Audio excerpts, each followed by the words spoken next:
देखिए उन्हें चला जाता है धीरे धीरे परिक्रमा, क्योंकि वहाँ चेटी होती है, उनको बचना पड़ता है चेटे से, पाप कर्म ना हो जाए, इसलिए देख करके चलें, धीरे धीरे चलें। और वहाँ राधा कुंड के पास में थोड़ी देर बैठने की व्यवस्था है, बैठना चाहिए, बहुत अच्छी अच्छी वहाँ पर जगह है बैठने की। और उसको सब वहाँ पर बना हुआ है, चूतरटे का बोलते हैं उसको, थोड़ी देर के लिए बैठना पड़ता है। राधा कुंड के दर्शन किए और दर्शन करने के बाद फिर लौट करके गिरिराज जी की परिक्रमा करते हुए दान घाटी पर आ गए, जहाँ पर दान करने का विधान बताया गया। भगवान परिक्रमा की आज इंद्र भी भगवान परिक्रमा करके और भगवान कृष्ण के पास में खड़े हुए थे, परंतु देख रहे थे। गिरिराज जी कौन है थोड़ा बता दूं आपको। जब राम रावण का युद्ध हो रहा था ना, तो छोटा सा एरिया था जिसमें पुल नहीं बन पा रहा था, समुद्र का पुल बांध रहे थे। तो कहा कि काम करिए, कोई पहाड़ और देख लीजिए लाने के लिए, परंतु वहाँ आसपास कोई पहाड़ नहीं दिखाई दे रहा था। तो हनुमान जी गए और चित्रकूट में एक गिरिराज जी जो थे विराजमान थे, से कहा एक काम करिए, आप जरा भगवान के काम के लिए चलिए। कहा कि मैं चला तो चलूंगा, परंतु उनके दर्शन मुझे कराओगे। हाँ, दर्शन क्या, आपके ऊपर होकर पैर रख करके जाएंगे। हनुमान से प्रतिज्ञा करा लेंगे। उनको लेकर रास्ते में आ रहे थे और जब मथुरापुरी पर पहुंचे तो उधर से क्या हुआ, पक्षी होते हैं ये समाचार देते इधर से, कहने लगे समुद्र पर पुल बन चुका है। हनुमान जी कहने लगे जब पुल बन गया तो इनको ले जा क्या करूँगा। उनको वहाँ पर विराजमान कर दिया। गिरिराज जी कहते हैं कि महाराज आपने कहा दर्शन कराने के लिए, आपने तो मुझे बीच छोड़ दिया। कहा कि इस समय तो नहीं, पर जब कृष्ण अवतार होगा ना तब तुम्हारे दर्शन करेंगे और तुम्हारा मान बढ़ाएंगे। वही गिरिराज जी हैं जिनको हनुमान जी ने विराजमान किया था। कथा में ऐसा था कि गिरिराज जी को विराजमान करने के बाद में, परिक्रमा करने के बाद में इंद्र कहता है प्रभु और कुछ चाहिए आपको। महाराज एक मेरा पुत्र है अर्जुन, उसको ना अपना मित्र बना लेना। भगवान ने सहमति दी, कहा तथा तो ऐसा ही हुआ।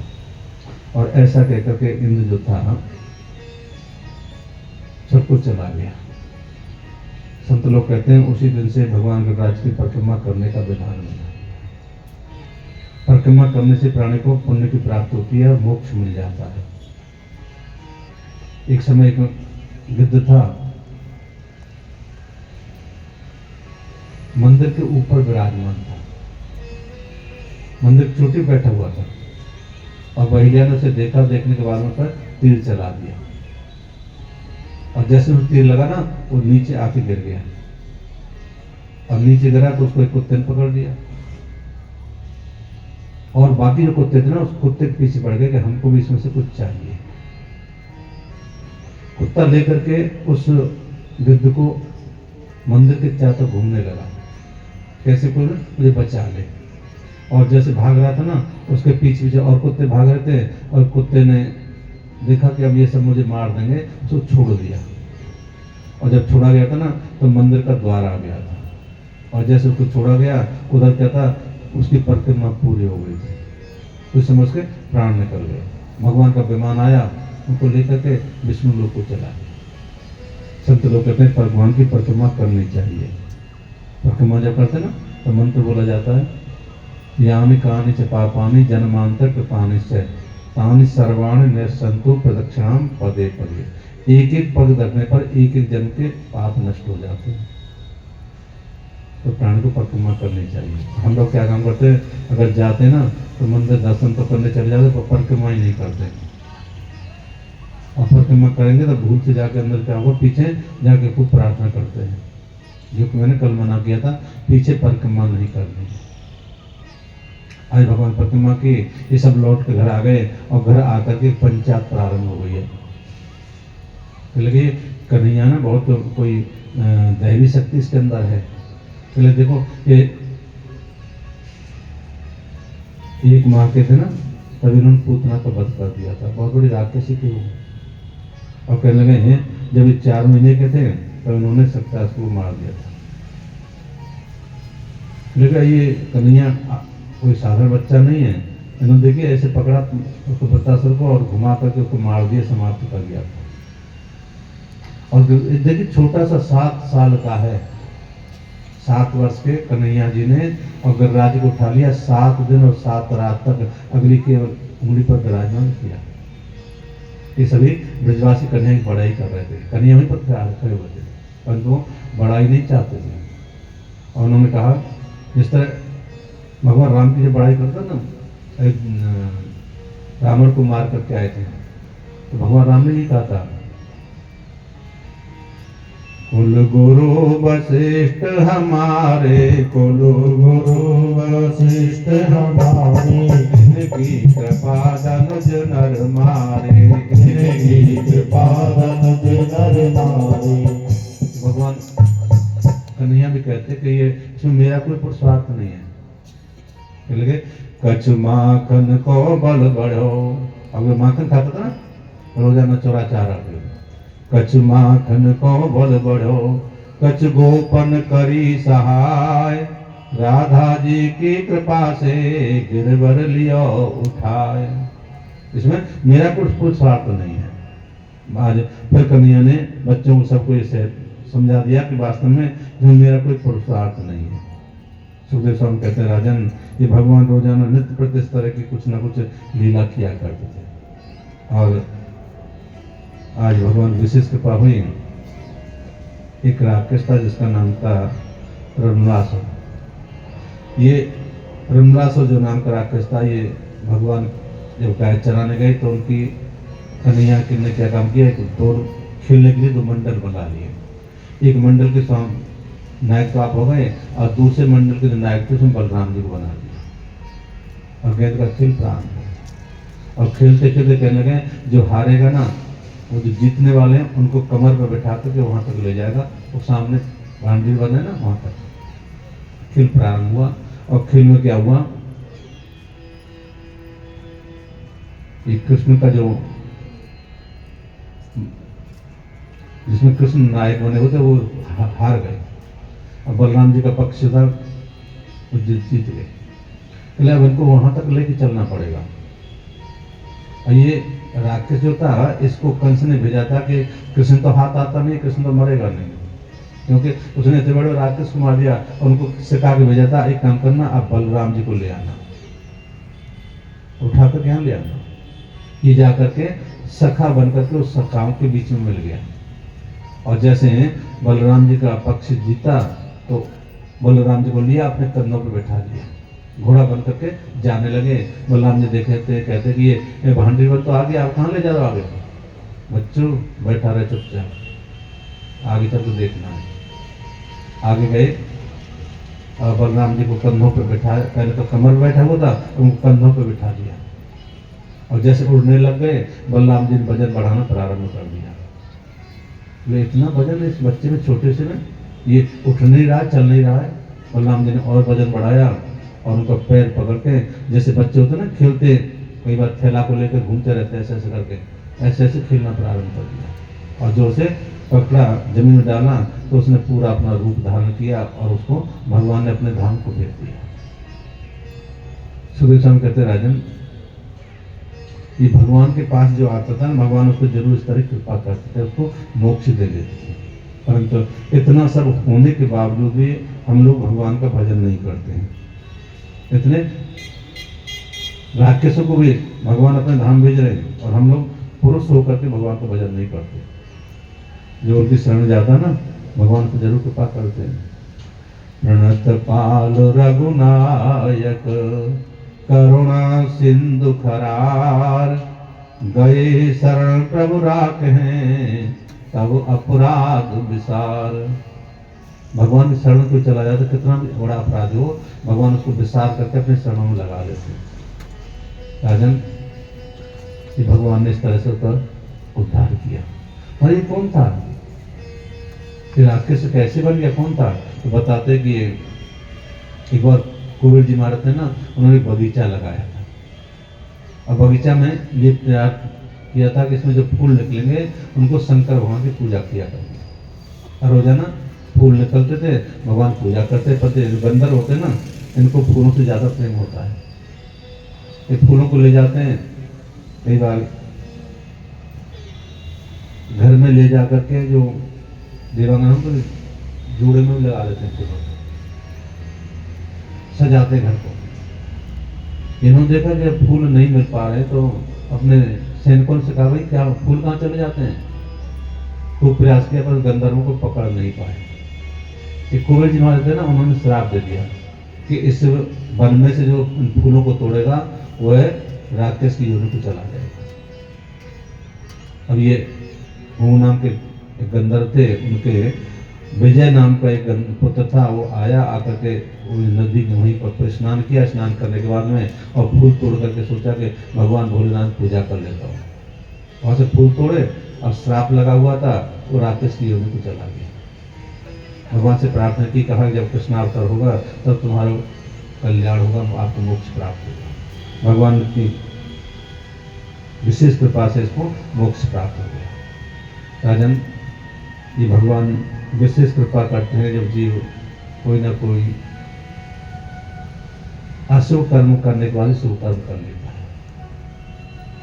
राक्षस तो बना, पर भगवान प्रार्थना करने से उसको मोक्ष प्राप्त हो गया।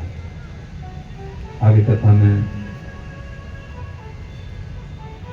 केसी वध भगवान ने किया और ब्रह्मासुर काल वध भगवान ने किया।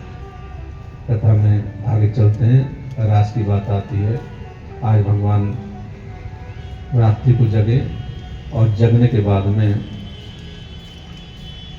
क्यों पूर्णमासी दिन था, शरद रात्रि थी, और जा करके बंसी को रख दिया। प्रार्थना करते हैं, बंसी आज ना हार मत जाना।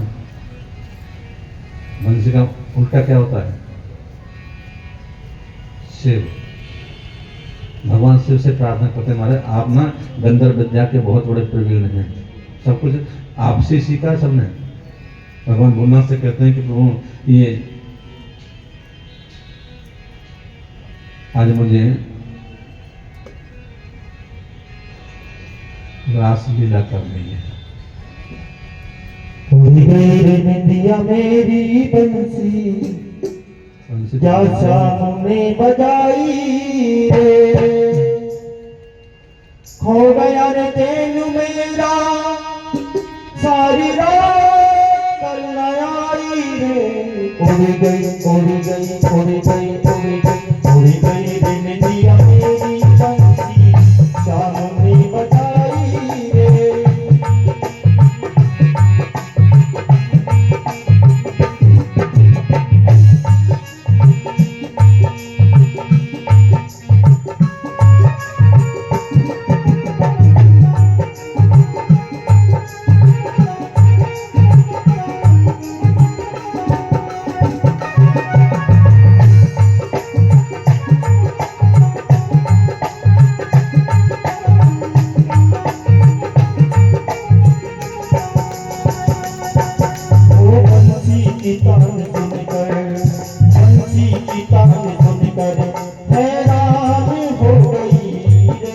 बंसी की तान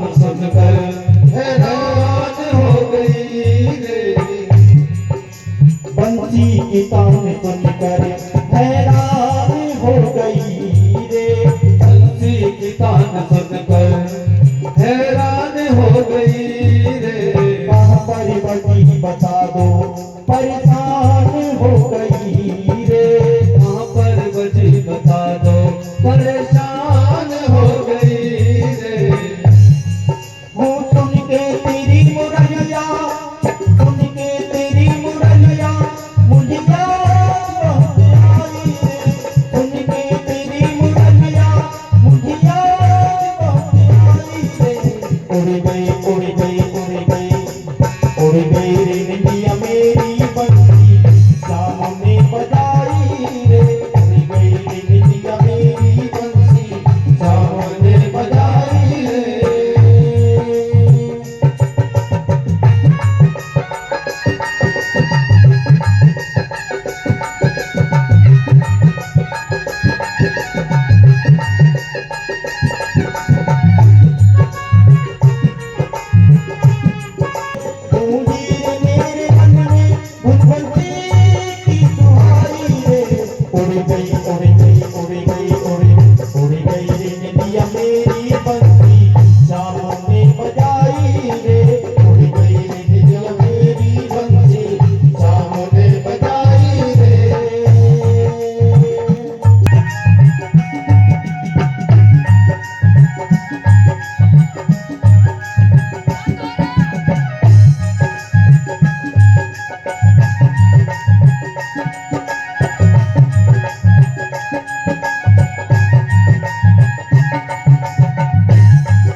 रही है, आजा हो श्याम जल्दी हाय तेरी याद आ रही है, रह रह के जान मेरी हाय तेरी जान जा रही है, रह रह के याद तेरी हाय मेरी जान जा रही है। पागल सा हो गया हूँ भाई, पागल सा हो गया हूँ तेरी याद में कन्हाई रे, पागल सा हो गया हूँ तेरी याद में कन्हाई रे। उड़ गई उड़ गई उड़ गई उड़ गई उड़ गई रे निंदिया मेरी बंसी, शामों ने बजाई रे, उड़ गई रे निंदिया मेरी बंसी, शाम ने बजाई रे। हो गया रे दिन मेरा सारी रात कल आई रे, हो गया रे दिन मेरा सारी रात कल आई रे। उड़ गई उड़ गई उड़ गई उड़ गई उड़ गई रे निंदिया मेरी बंसी, शामों ने बजाई रे, उड़ गई रे निंदिया मेरी बंसी, शामों ने बजाई रे, उड़ गई रे निंदिया मेरी बंसी, शामों ने बजाई रे। उसको सुन करके सभी गोपियां अपना अपना कार्य छोड़ दिया। बस 2 दिन का मेला है, फिर कई तुम सोइएगा लोग कहते हैं कि कन्हैया को ये रास करने की क्या आवश्यकता पड़ गई। कुछ लोग कहते हैं कि इसमें स्वार्थ है, कुछ लोग इसमें और भी अपशब्द बोल देते हैं। हम तो वास्तव में देखी जाए तो कन्हैया को भगवान कहा जाता है, जिसके पास में ऐश्वर्य है, लीलाधारी भक्त प्रभु कहे जाते हैं। ये जितनी गोपियां थी सबकी सब जो ऋषि रहे अपने काम शक्ति को नहीं जीत पाए, वो जाकर के गोपियां बने थे। काम पर कैसे विजय प्राप्त करनी है ये ज्ञान देने के लिए कन्हैया जी ने ये रासलीला की थी। एक ऋषि थे जिनका नाम था सौरभ। इन्होंने नदी के अंदर अपना स्थान बना हुआ था, कुटिया बनाई थी, वहां बैठ के भजन करते थे। भजन करते करते एक दिन हमने एक मछली को देखा, काम से पीड़ित थी, और देखने के बाद में इनको भी काम पीड़ा प्रारंभ हुई। राजा के पास पहुंचे, कहते हैं महाराज एक काम करिए, मेरे साथ में अपनी कन्या की शादी करिए। और राजा कहने लगे इसके हाथ पर तो हिल रहे, इसके साथ में मैं कन्या की शादी करूंगा, परंतु अगर मैं इसे मना कर दूं कि शादी नहीं कर सकता तो ये श्राप दे देगा, बहुत तपस्वी है। उन्होंने वहीं से कह दिया काम करो, हमारे महलों में चले जाइए, जो कन्या तुम्हारे साथ में शादी करने के तैयार हो उसके साथ शादी कर दूंगा। इन्होंने जब वहां चले तो अपना रूप परिवर्तन कर लिया, और महलों तक जाने लगे ना, तो जो कन्या थी कि महाराज जी की 50 कन्या थी। उन्होंने देखा ये बहुत अच्छा राजकुमार आ रहा है, कि 50 कन्या थी, सबके सब उसके साथ में शादी करने के लिए तैयार हो गए, जिद करने लगे हमके साथ में शादी करेंगे। और देखिए नदी के किनारे, नदी में अंदर जाके भजन करते थे, और काम पीड़ा जागृत हुई, जब काम शक्ति उनकी समाप्त हुई, अंदर से भगवान से प्रार्थना करते हमारी काम पीड़ा से मैं बहुत परेशान हुआ हूँ, ये कैसे इससे पर विजय प्राप्त किया जाए। भगवान ने कहा जब कृष्णावतार होगा ना, उस समय आप सखी बन के जाएंगे और रास करेंगे भगवान, तो उनके साथ में रास करोगे तो हमारी काम पीड़ा जन समाप्त हो जाएगी। ऐसे बहुत से ऋषि ने जिन्होंने ये वरदान प्राप्त किया था। राजा ने जो सखी थी ना, जब भगवान राम जी गए थे ना जनकपुरी में, तो जनकपुरी जो स्त्रियां थी सबके सब कहने कितना सुंदर है, अगर हमारे साथ में इसकी शादी हो जाए। भगवान ने मन ही मन कह दिया कि इस समय तो नहीं, पर जब कृष्णावतार होगा ना तो मैं तुम्हारे सबके साथ में राज करूंगा। वो सब जनकपुर जो स्त्रियां थी ना, वो सब यहाँ तक सखी बन गई। जब रामावतार में वन में गए थे ना, तो वहाँ पर भीलों की जो कन्या थी सब देख देख कहते बड़ा सुंदर है, हमारे साथ में अगर इनकी शादी हो जाए तो हम इनके साथ में राज करेंगे। भगवान ने कहा कि इस समय तो नहीं, परंतु जब कृष्णावतार होगा ना तब मैं तुम्हारी मनोकामना पूर्ण करूंगा। वो भी सब सब आकर के यहाँ पर सखियां बन गई। राजन, जब भगवान ने यज्ञ किया था तो यज्ञ में सीता जी नहीं थे, सोने की सीता जी बना करके यज्ञ किया गया था। जो भगवान की मूर्तियां थी ना मंदिरों में, सबके सब कहने लगे एक मूर्ति के साथ में सुख दिया है और हम ही तो सुख के अधिकारी हैं। भगवान ने कहा कि इस समय तो नहीं, पर जब कृष्णावतार होगा ना तो तुम्हारा मनोरथ पूर्ण करूंगा। वो सभी मूर्तियां थी ना यहाँ आकर के गोपियां बन गई। 33 मंडल जो है गोपियों के बने थे। आज भगवान की ये तैयारी हो चल रही थी और गोपियां थी, सबके सब भगवान के पास पहुंचे। भगवान ने उनका स्वागत किया। कहते हैं सखियों, आप इस जंगल में अकेले यहाँ पर आई हैं, मैं आपका स्वागत करता हूँ, मैं आप क्या सेवा करूँ। सखियां कहने लगी महाराज आप स्वागत करते हैं तो हमारे साथ में रास करिए।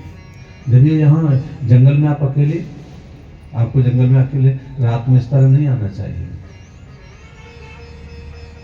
सखियों, जो नीचे जमीन थी ना खिसकने लग गई कि बंसी बजा के इन्होंने बुलाया है और अब कहते हैं कि घर को वापस लौट जाइए। पतिव्रता स्त्रियों का एक धर्म नहीं है जंगल में अकेले इस तरह रात में घूमती है। तो नहीं है, ये क्या कह रहा है? तो सखी मैं ठीक कहता हूँ, जाइए घर वापस चले जाइए। सखी जाने के लिए तैयार नहीं है और गोपियां कन्या से एक ही बात कहती, महाराज आपके साथ में आपने बंसी बजा कर को बुलाया है, हम आपके साथ में रास करना चाहते हैं। कन्या कहते हैं ये अच्छी बात नहीं है, आपको घर जाना चाहिए। पतिव्रता स्त्री का धर्म होता है कि पति की सेवा करे, परिवार की सेवा करे। और जो पति परिवार की सेवा करती है ना, पति की सेवा करती है तो उसके सामने भगवान भी झुक जाते हैं। स्त्री में इतना भी शक्ति होती है। तीनों देवताओं को बालक बना लिया था ना छोटे छोटे। आप पतिव्रता हैं, घर चली जाइए। महाराज ठीक कहते हैं आप, परंतु आपने बंसी बजा कर बुलाया था, हम आपके साथ में रास करना चाहते हैं। यदि पति की सेवा करोगे तो आपको सुख मिलेगा। और एक कथा भी सुना दी। एक बार एक पतिव्रता स्त्री थी और उसने अपने पति का सिर हाथ जगह पर रखा हुआ था, पति के सिर को सहला रही थी और पति देव थे ना सो गए। और उसी क्षण क्या हुआ, उनका बच्चा दौड़ता हुआ खिलता खिलता आया, आकर के अग्नि में गिर गया। अग्नि में जब गिरा, पतिव्रता स्त्री जो थी भगवान से प्रार्थना करती है, कहते हमारे अगर पतिव्रत धर्म सच्चा है तो ये अग्नि मेरे बच्चे का कुछ न बिगाड़े।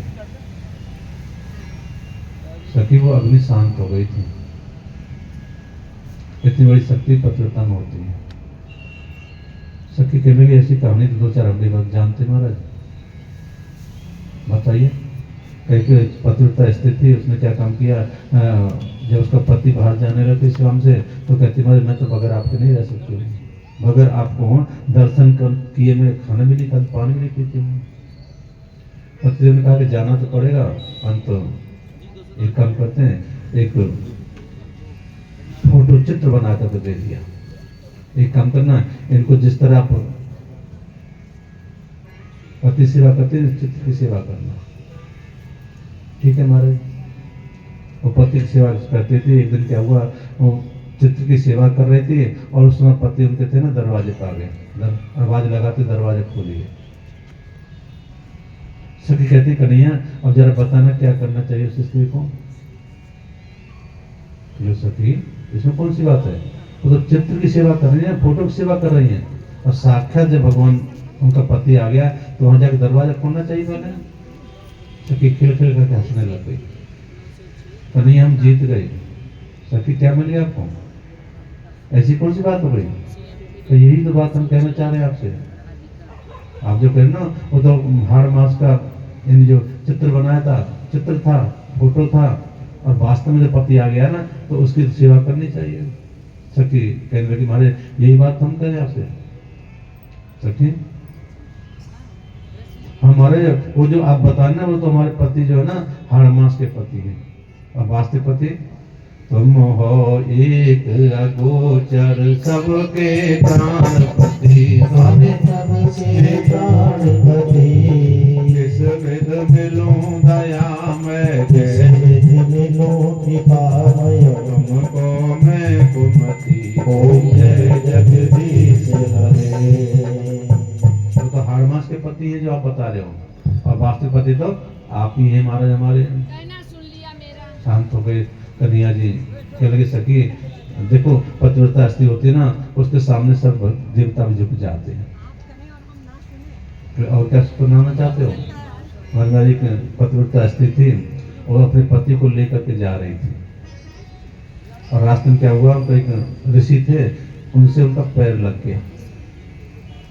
उनका जो पति था उसको बीमारी थी, कोड़ी थे वो, और पैर लगते ही संत ने क्या काम किया, कहा कि आपने मेरा अपवित्र कर दिया है, मैं आपको श्राप देता हूँ। और उनको श्राप दे दिया, कहा कि सुबह सूर्य उदय होते ही आपका पति चला जाएगा, सूर्य के दर्शन नहीं करेगा।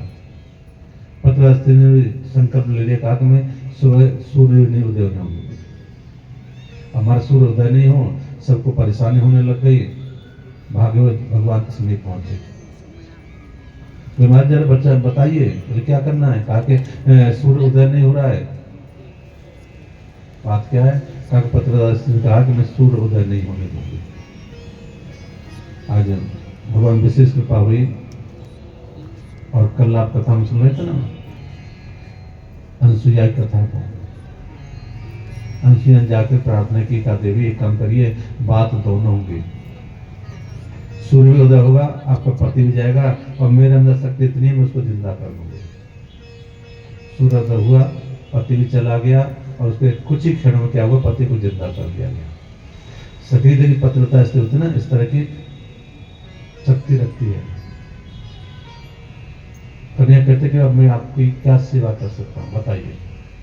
सखी हाथ जोड़ भगवान से प्रार्थना करती है, विषय विकार मिटाओ पाप हरो देवा, स्वामी कष्ट हरो देवा, सदा भक्ति बढ़ाओ, सदा प्रेम बढ़ाओ, संतन की सेवा। ओम जय जगदीश हरे।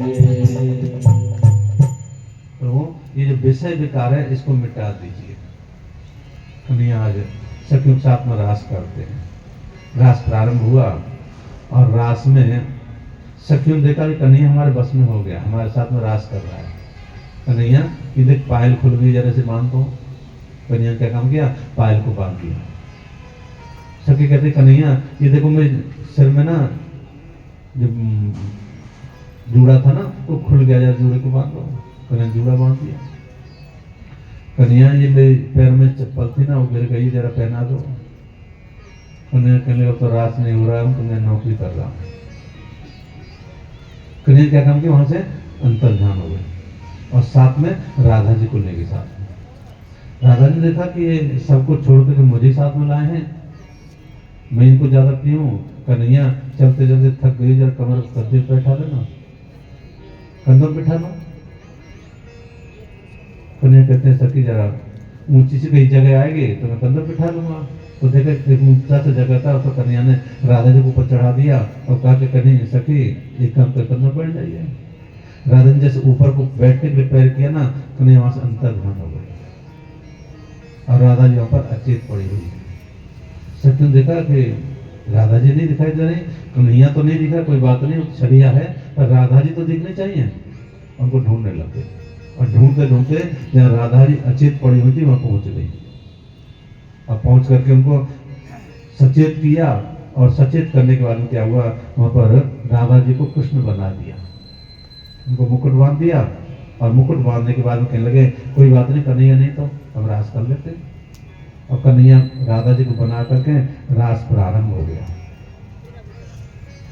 सब सखियां रास कर रही थी। रास में कन्हैया जी राधा जी बने थे और रास प्रारंभ हो गया।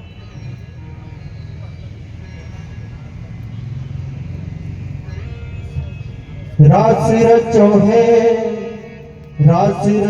है जमुना किनारे श्याम रास रचो है, रास रचो है, रास रचो है जमुना किनारे राधा रास रचो है, हो रास रचो है, रास रचो है जमुना किनारे श्याम रास रचो है, रास रचो है, रास रचो है जमुना किनारे श्याम रास रचो है, हो राधा नाची कृष्ण नाची नाच गोपीगण, राधा नाची कृष्ण नाची नाच गोपीगण, मन मेरो बन गयो सखी पावन वृंदावन, मन मेरो बन गयो सखी पावन वृंदावन, हो रास रचो है, रास रचो है जमुना किनारे श्याम रास रचो है, रास रचो है,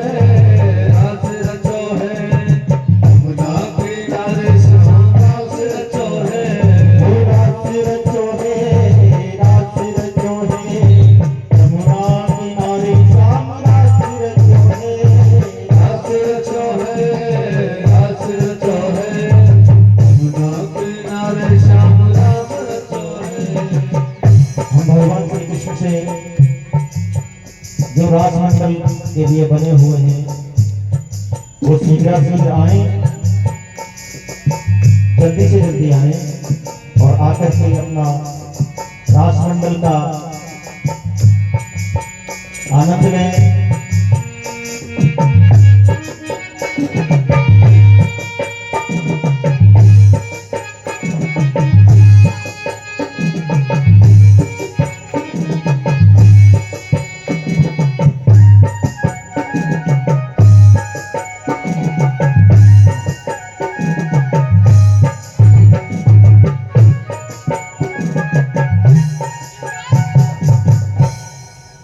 अब यहाँ पर रास प्रारंभ हुआ और कन्हैया ने देखा कि ये मेरी तो उनको जरूरत है नहीं, अब ये कृष्ण भी स्वयं बने हुए हैं और राधा जी सखियां बनी हुई हैं, राधा जी कृष्ण बने हुए हैं, रास प्रारंभ हो, रास चल रहा है, कृष्ण भगवान ने क्या काम किया और बीच में आकर के धम्म से प्रकट हो गए। अब देखता हूँ क्या होता है। सखी कहते हैं कन्हैया आप कहाँ चले गए थे, जरा मेरी बात सुनो। एक से कहते हैं कि नहीं मेरी बात सुनो, दूसरे पकड़ लिया मेरी बात सुनो, और मेरी बात के चक्कर में कन्हैया जी फिर उनका हाथ पर खींचना प्रारंभ हो गया। पहले मेरी बात सुनिए, आप कहाँ गए थे, दूसरी पकड़ते कहते मेरी बात सुनो, सुनने के लिए बड़ा आवश्यकता है। मेरी बात यहाँ पहले मेरी बात सुननी पड़ेगी, आप कहाँ गए थे। उन्हें कहने लगे कि सखी वैसे तो मैं किसी के बंधन में नहीं रहता हूँ, परंतु जहाँ प्यार से मुझे पुकारता आदमी वहाँ चला जाता हूँ। आपने प्यार से पुकारा था, मैं आपके पास में रास करने के लिए आया, परंतु आपने तो क्या है मुझे क्या समझ लिया था, जूता की चप्पल मेरी चप्पल को पहना दो, मेरी घुंघरू पहना दो, मेरी बेड़ी खोल गई। जैसे सखी जो मुझसे प्रेम करता है मैं उससे प्रेम करता हूँ, जो मेरे प्रेम में मुझे अपना बस में करना चाहता है सखी में उसके बस में नहीं हो पाता। कन्हैया रास करने की तैयारी चल रही है और कन्हैया कह रहा हूँ 33 मंडल बनाए सखियों के, और दो सखियों के बीच में एक कन्हैया जी थी, और रास फिर दोबारा से प्रारंभ हो गया। अब तक राधा जी के साथ राधा जी को कृष्ण बना के रास हो रहा था, अब क्या हुआ कन्हैया के साथ में रास प्रारंभ हुआ। और जब रास हो रहा था तो उसमें क्या हुआ, सबसे पहले ये यहाँ पर कामदेव आ गई। लगे कि मैं देखता हूँ इनको परास्त करना है। कन्हैया कहते हैं मैं तुमको परास्त करता हूँ। कन्हैया कह रहे मुझे परास्त नहीं कर सकते, मुझे किस परास्त करोगे, अगर मैं तो आपको उल्टा लटका दूंगा। आज कामदेव ने खूब प्रयास किया परंतु रास में कामदेव स्वयं परास्त होकर के चले गए। सुधीर स्वामी कहते हैं राजन वहां पर नारद जी महाराज आए कि मुझे रास देखना है, और रास में दरवाजा क्या होता, वहां पर ललिता जी को खड़ा कर दिया था कि इसमें कोई पुरुष का प्रवेश नहीं है। ललिता जी ने राधा जी को रोक लिया कि महाराज आप अंदर नहीं जा सकते। तो ठीक है, मैं तो बैकुंठ में चला जाता हूँ, वहां मुझे कोई नहीं रुकता, शंकर भगवान के जाता हूँ, वहां भी कोई नहीं रुकता है कि नहीं, यहाँ इस रात में आप प्रवेश नहीं कर सकते, यहाँ पर केवल स्त्रियों का प्रवेश है। नारद जी महाराज गए और जाकर के गोवर्धन के पास में एक कुंड में स्नान किया। आज भी उसको नारद कुंड कहा जाता है। उसमें स्नान किया और नारद से क्या हुआ, नारदी बन गए, गोपी बन करके, और रास में आकर के रास में सखियों के साथ मिल गए। रास प्रारंभ हो गया, फिर रास होने लगा। आज भगवान भोलेनाथ कहते हैं देवी मुझे भी चलना है रास में। बोले रास में आप, हमारे वहां तो स्त्रियों का प्रवेश नहीं है। भोलेनाथ कहते हैं देवी एक काम कर, तुम ना मुझे भी सखी बना दे, और मैं सखी बन करके रास तो देखना है मुझे। भगवान भोलेनाथ का श्रृंगार किया गया, खूब बड़ा सा जूड़ा बांध दिया, और जूड़ा बांध करके उन पर मेहंदी बिंदी लगा दी गई, और बिंदी लगा करके होठों पर लाली लगाई, और साड़ी भी पहना दी गई। कहा प्रभु ये चंद्रमा है, इसको तो हटाना पड़ेगा, जोड़ों में चंद्रमा तो नहीं, चंद्रमा को भी प्रार्थना की, चंद्रमा को हटा दिया गया, और साड़ी पहनाई। भगवान भोलेनाथ बहुत लंबे थे, सभी सखियों से अलग दिखाई देने वाले। इनके साथ में कैसी बात बनेगी, मत सखी पालती करते मारे, एक काम करना जरा चाल भी जरा ठीक कर लीजिए, तुम्हारी जो चाल है ना वो सबसे अलग दिखाई देती है। पालती से कहते महाराज देखिए मैं जैसा हूँ चलूंगा तो वैसे ही, परंतु आप जो कहती बात को मान लेता हूँ। भगवान की विशेष कृपा हुई, साड़ी पहना दी गई, और मुख पर बिंदी लगा दी गई, लाली लगा दी गई, होठ भी रचा दिए गए। आज रास प्रारंभ हो रहा था, और भगवान भोलेनाथ रास में सखी बन करके आ रहे थे। हर एक दिन वो भोले भंडारी बन के ब्रज की नारी वृंदावन आ गए हैं, वृंदावन आ गए हैं। एक दिन वो भोले भंडारी बन के ब्रज की नारी वृंदावन आ गए हैं, वृंदावन आ गए हैं। पार्वती भी मना के हारी, पार्वती भी मना के हारी, न बने त्रिपुरारी, वृंदावन आ गए हैं, वृंदावन आ गए हैं। वो भोले भंडारी बन के ब्रज की नारी, वृंदावन आ गए हैं, वृंदावन आ गए हैं।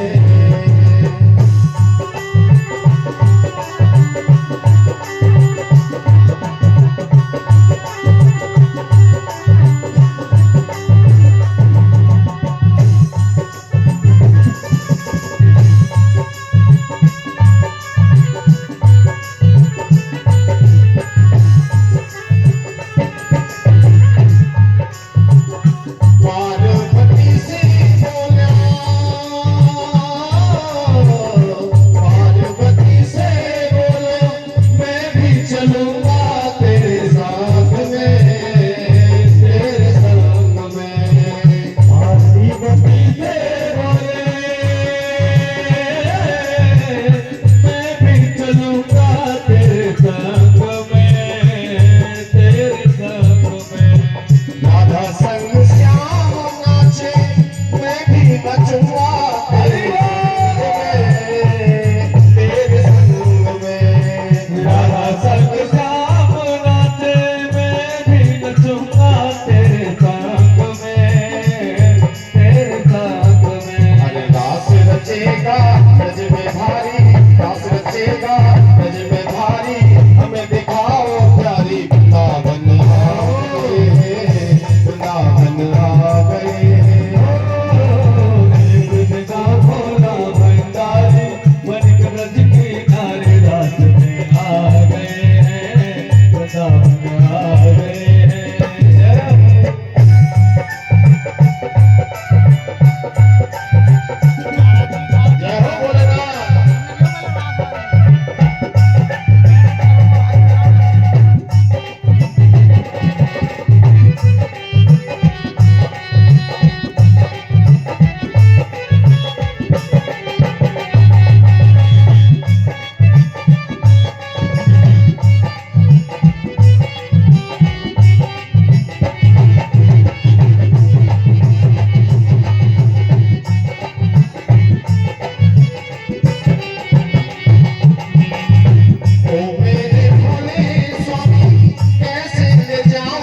भारी लगा के बिटिया पहन के साड़ी चाल चले मतवारी सावन आ गए सावन आ गए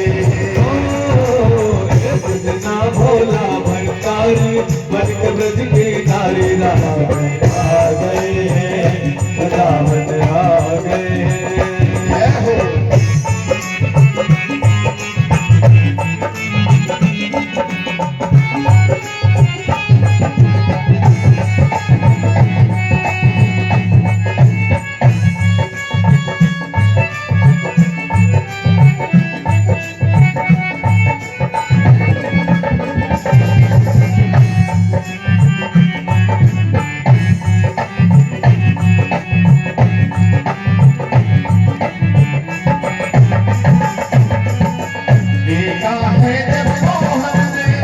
हो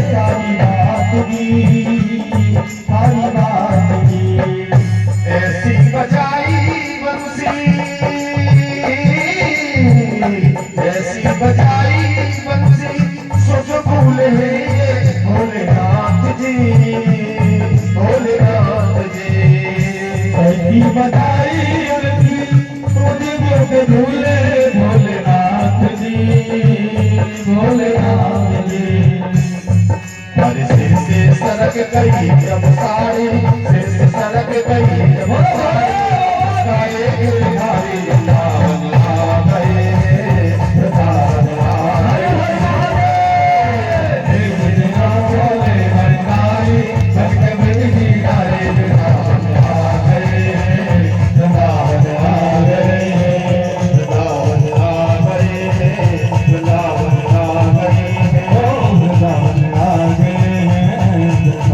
आ गए भोलेनाथ भगवान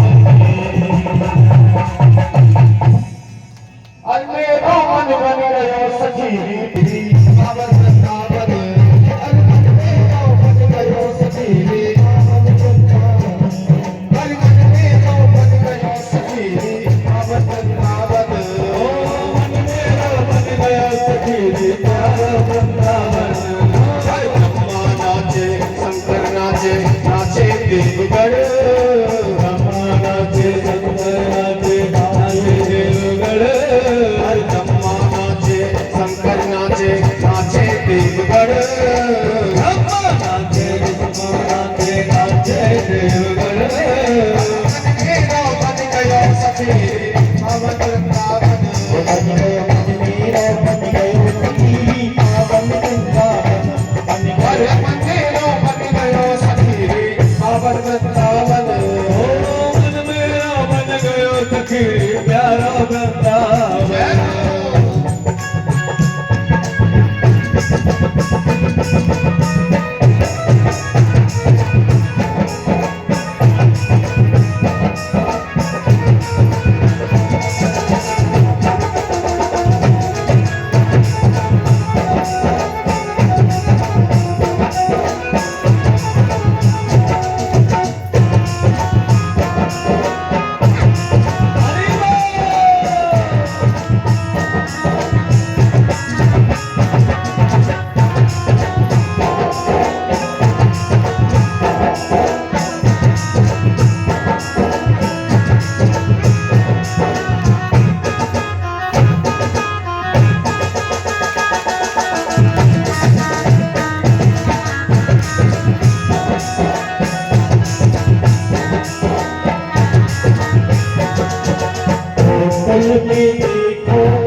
बंसी बाजे राम संग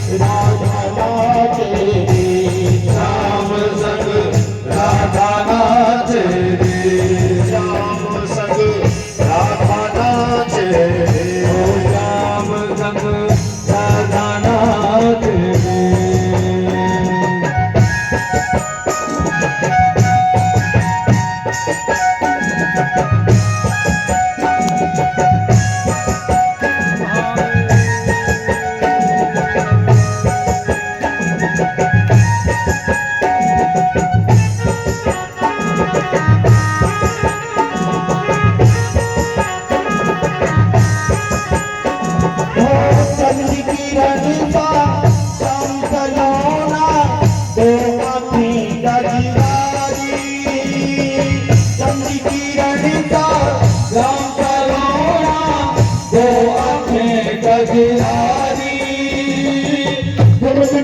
बिना ये सखियन संग जग का पालनहारी तुम बिना ये सखियन संग जग का पालनहारी नाचे रे बिहारी संग राधा तुम्हारी संग नाचे रे बिहारी संग राधा तुम्हारी संग रजनी बिराजे श्याम संग राधा नाचे श्याम संग राधा नाचे श्याम संग राधा नाचे गोकुल में देखो वृंदावन में देखो ये बंसी बाजे श्याम संग राधा नाचे श्याम संग राधा नाचे श्याम संग राधा नाचे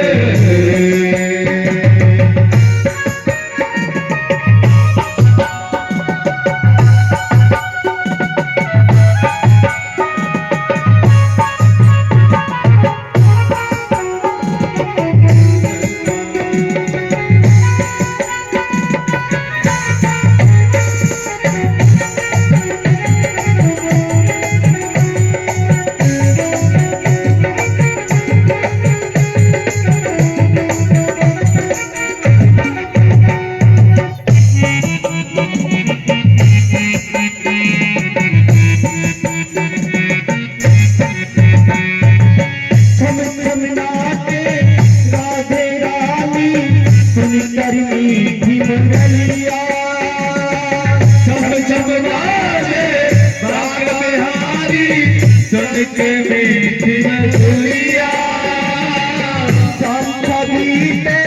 सब बलिहारी गोपीवाज और गैया श्याम छवि में सब बलिहारी गोपीवाज और गैया रवि चले मधुर कोई बजाए मेघा नाचे श्याम संग राधा नाचे ओ श्याम संग राधा नाचे श्याम संग राधा नाचे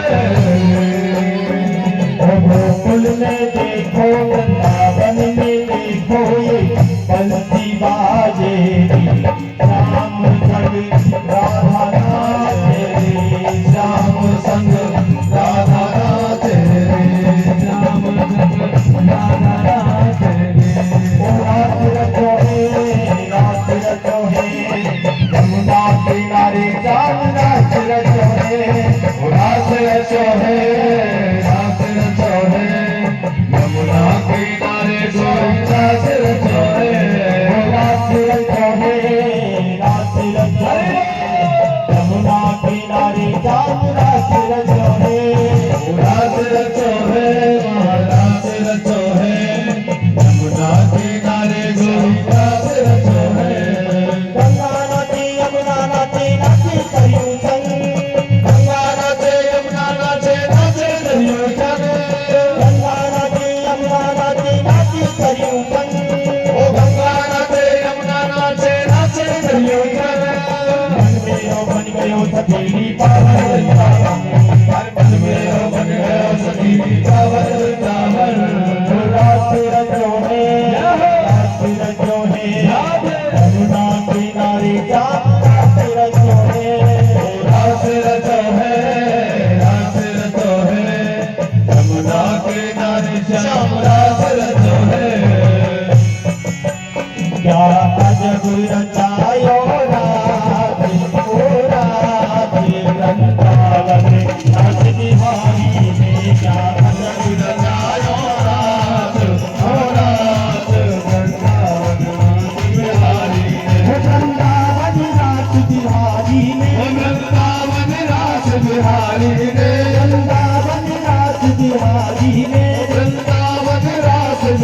बिहारी रे जय हो राधे ओ राधे वृंदावन रास बिहारी रे जब रचाय रास महारास वृंदावन रस बिहारी रे मोहिनी की धुन पे में कोई